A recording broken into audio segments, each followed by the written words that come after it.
Boldly cloaked in winter white, the Arctic hare, a creature of extremes, braves the chilliest realms of the north. These hares, unlike their woodland cousins, sport a bulky coat, a testament to survival in the coldest corners of the globe.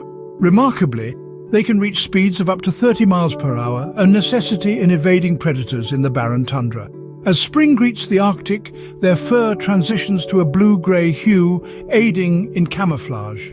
The Arctic hare, an often overlooked yet fascinating creature, thriving in the heart of winter's domain. Until next time.